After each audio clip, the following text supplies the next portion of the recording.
Olá, boa noite. 10 de julho de 2025, Rede TV News está no ar, dia seguinte em que o Brasil entrou no alvo, na mira de Donald Trump, com uma tarifa de 50% sobre os produtos importados brasileiros. O governo vai tentar uma solução negociada para o tarifaço americano antes de anunciar retaliação com base na lei de reciprocidade. Base aliada do governo no Congresso pede providências. E você vai ver também. Apesar da queda de preços dos alimentos, Brasil estoura teto da inflação. Sabe qual foi a vilã da vez? A conta de luz. A inflação em junho subiu 0,24%, puxada pela conta de luz, que teve uma alta de quase 3%. A boa notícia é que os preços dos alimentos caíram. Com a conta de luz mais cara, o jeito é compensar economizando no mercado. Se o leite aqui está mais caro, eu vou em outro lugar que está mais em conta. Que seja 10 centavos, 50 centavos real, é lucro, né? O arroz, pelo menos quando eu comprei meu último pacote, eu paguei aqui no dia da oferta, eu paguei mais barato. Além da promoção, esse preço do arroz mais em conta foi puxado pela deflação do grupo de alimentos e bebidas. Segundo o IBGE, o grupo teve recuo de 0,18% em junho, com destaque para o arroz e os ovos. Já o IPCA fechou em alta de 0,24%, uma pequena queda em relação a maio. Nos últimos 12 meses, a inflação acumulada é de 5,35%. Com o resultado, o Brasil descumpriu a meta da inflação. De maio para junho, tivemos um encarecimento da energia no Brasil todo, pela prática da bandeira vermelha. Isso pesou muito para a habitação. Então, foi uma queda de braços. Alimentação caindo e a parte de habitação subindo. Apesar da sutil queda dos alimentos em junho, a tendência da inflação para os próximos meses não é positiva. O preço dos alimentos nas prateleiras ainda deve continuar pesando no bolso dos brasileiros. Isso pode ser agravado até por essa questão dessa guerra comercial e os efeitos que isso tem na pauta, né, de agro que a gente importa, como o trigo, e também na desvalorização do real. Quando a nossa moeda perde valor, tudo que a gente importa vem mais caro. Então, isso espalha muito a inflação para vários segmentos. E olha, o presidente do Banco Central, Gabriel Galípolo, enviou uma carta ao ministro Fernando Haddad, que é presidente, além de ser ministro da Fazenda, é presidente do Conselho Monetário Nacional, explicando o estouro da meta da inflação, uma meta contínua que o BC segue hoje. Se por 6 meses consecutivos houver um estouro dessa meta, ele ficar acima do teto da meta, ele precisa escrever essa carta. E a carta destaca que itens como gasolina e serviços subiram mais que o previsto e também que as maiores surpresas no comportamento dos preços foram nos itens administrados, especialmente energia elétrica, conta de luz e também alimentação no domicílio. O governo anunciou o plano de pagamento para as vítimas da fraude no INSS. O ressarcimento começa no dia 24 de julho. A partir de amanhã, quem teve os descontos indevidos pode procurar as agências dos Correios ou usar o aplicativo do INSS para aceitar o acordo e receber o ressarcimento em parcela única. A adesão só vale para quem contestou os valores e não teve resposta das associações. Segundo o governo, mais de 1.800.000 pessoas podem ser ressarcidas. Nós vamos agora enviar essa medida provisória para o Parlamento, onde será aberto um crédito extraordinário de aproximadamente 3 bilhões de reais para fazer esse ressarcimento. Os primeiros 100 mil serão pagos dia 24 de julho, o segundo 100 mil no dia 25, o terceiro 26 e assim sucessivamente. Quem entrou na justiça também poderá aderir ao acordo. E quem ainda não contestou o valor no INSS tem pelo menos até novembro para registrar a reclamação.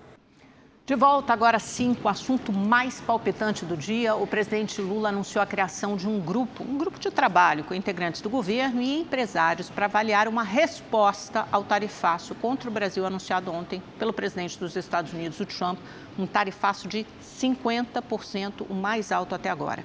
Vamos a Brasília, onde o repórter Rafael Felice tem as informações. Oi, Rafael, boa noite. Nos conte sobre esse grupo, né? Será presidido pelo vice-presidente Geraldo Alckmin, é isso? E quais as principais informações desse dia movimentadíssimo em Brasília? Oi, Amanda. O anúncio do tarifaço movimentou muito os bastidores da política aqui em Brasília, aqui no Palácio do Planalto, no Congresso Nacional e também vários setores da economia. A Confederação Nacional da Indústria disse em nota que não há fato econômico que justifique uma taxação de 50% sobre os produtos brasileiros por parte dos Estados Unidos e defendeu também diálogo para reverter a situação. A Fiesp defendeu serenidade para negociar e reverter o quadro. A Federação das Indústrias de São Paulo também reforçou que os Estados Unidos têm superávit comercial com o Brasil e que a soberania nacional é inegociável. E a Federação das Indústrias de Minas Gerais também defendeu o diálogo e pediu cautela por parte do Brasil ao avaliar uma resposta. O presidente Lula anunciou a criação de um comitê para acompanhar a situação. Esse grupo terá participação de empresários e será comandado pelo vice-presidente Geraldo Alckmin. Alckmin que disse em entrevista que o Brasil está aberto ao diálogo, às negociações, mas não descartou a possibilidade de aplicar a reciprocidade aos Estados Unidos. O vice-presidente ainda criticou o deputado federal licenciado Eduardo Bolsonaro por, segundo Alckmin, Eduardo Bolsonaro ter influenciado de alguma forma a decisão de Donald Trump a aplicar o tarifaço contra o Brasil. Sobre isso, a gente separou uma fala do vice-presidente. Vamos acompanhar. Nós já constatávamos que o clã Bolsonaro trabalhou contra o interesse do país e do povo brasileiro. Do ponto de vista institucional, uma campanha contra as instituições e tentativa de golpe.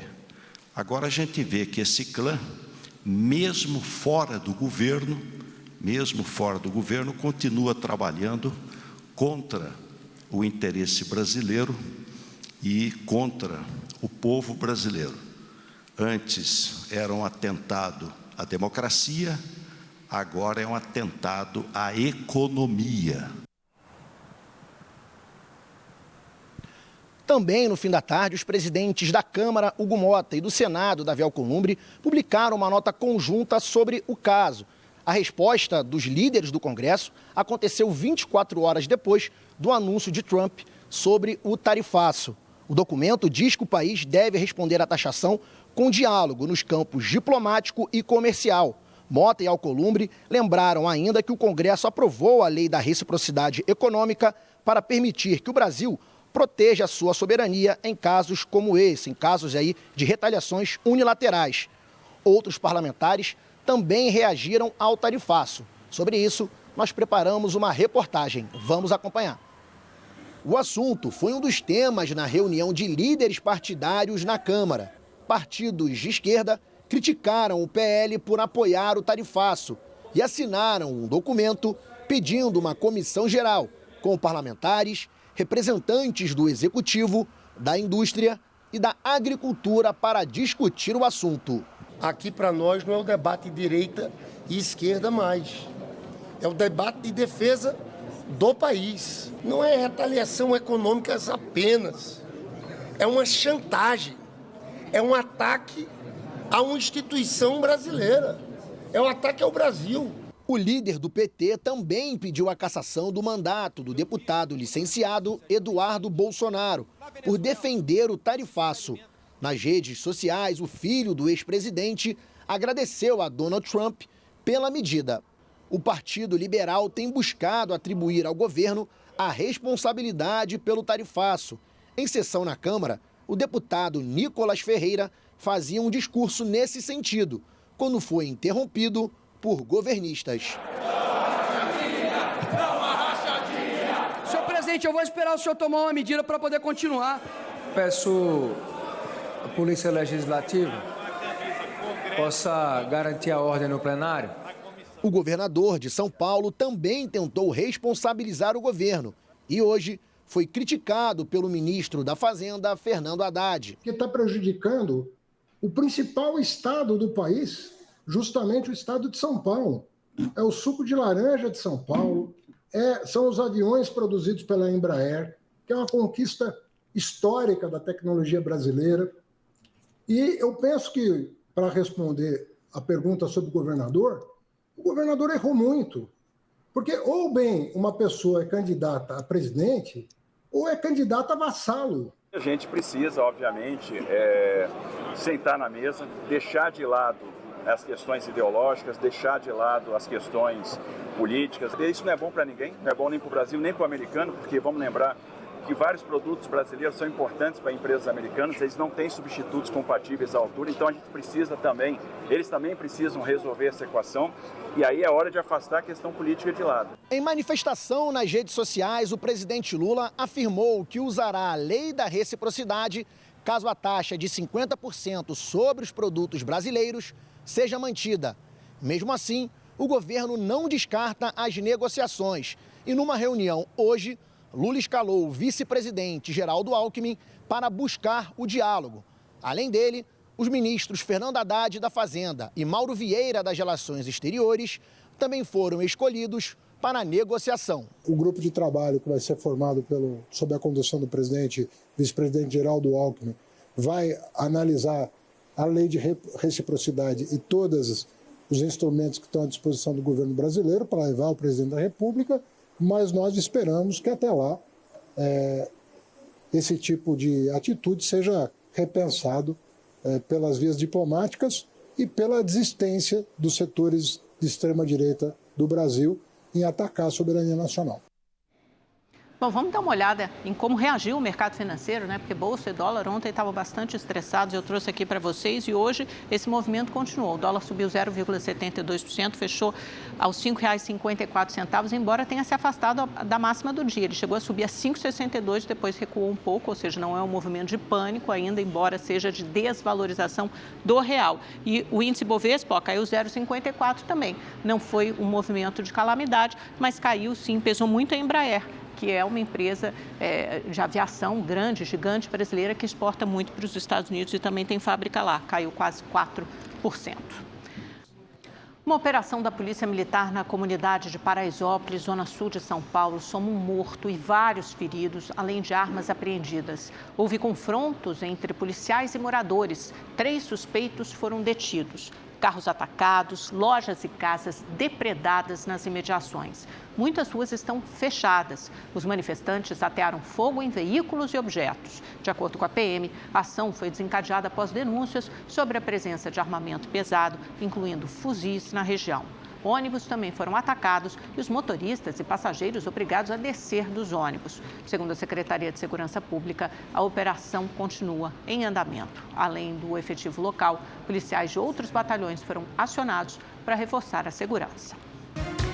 A Polícia Militar faz hoje uma operação de proteção a ônibus para reforçar a segurança na região metropolitana de São Paulo. Nessa manhã, um suspeito foi preso por atirar uma pedra contra um ônibus na zona leste da cidade. Repórter Estela Freitas acompanha o caso e tem as informações ao vivo. Oi, Estela, boa noite. Nos conte mais sobre esse caso, sobre essa operação também e aonde aconteceu exatamente. Oi, Amanda, uma boa noite a você, boa noite a todos. Esse ataque foi no bairro de Guaianazes. O homem que atirou a pedra foi detido pelos populares e depois entregue à polícia. Em depoimento, ele se recusou a falar o motivo desse vandalismo. E para reforçar a segurança, tanto da população quanto dos funcionários que trabalham no transporte público, foram mobilizados em todo o estado mais de 7.000 policiais e 3.000 viaturas. Os agentes foram distribuídos em pontos estratégicos de fiscalização dos principais corredores de ônibus. O DEIC, Departamento Estadual de Investigações Criminais, trabalha para a identificação desses criminosos. Até o momento, em todo o estado, foram registradas mais de 550 ocorrências, Amanda. Muito obrigada, Estela. O programa É Notícia vai ao ar hoje às 11h45 da noite. De ter uma participação muito mais expressiva do que o seu PIB no tamanho da solução da sustentabilidade, não há nenhuma dúvida. Então, por isso, a COP no Brasil é muito importante para o mundo e muito importante para o Brasil. Ela pode ser a arrancada para um outro padrão de desenvolvimento para o nosso país, falando com aquilo que o mundo mais demandará ao longo dos próximos anos. A Câmara dos Deputados aprovou uma medida provisória que reajusta o soldo, é a remuneração dos militares das Forças Armadas em 9%. O aumento previsto pelo governo federal foi dividido em 2 parcelas de 4,5%. Uma em abril de 2025, agora, né? E outra em janeiro de 2026. O relator, deputado general Pazuello, recomendou a aprovação, mas disse que o reajuste não compensa as perdas dos últimos anos. O texto segue agora para análise do Senado. E para encerrar essa nossa edição, Rede TV News de hoje preparou imagens com a beleza dos ipês que estão, olha aí, colorindo as ruas e avenidas de Belo Horizonte. Segundo os biólogos da prefeitura, sem a influência de fenômenos como El Ninho e El Ninha, a cidade está com um clima esperado para essa época de inverno, que é mais propício para a floração e desenvolvimento das árvores, símbolo da capital mineira. BH tem mais de 24 mil ipês plantados. Eles podem variar em 8 cores diferentes, mas os mais presentes são esses rosas e também os roxos.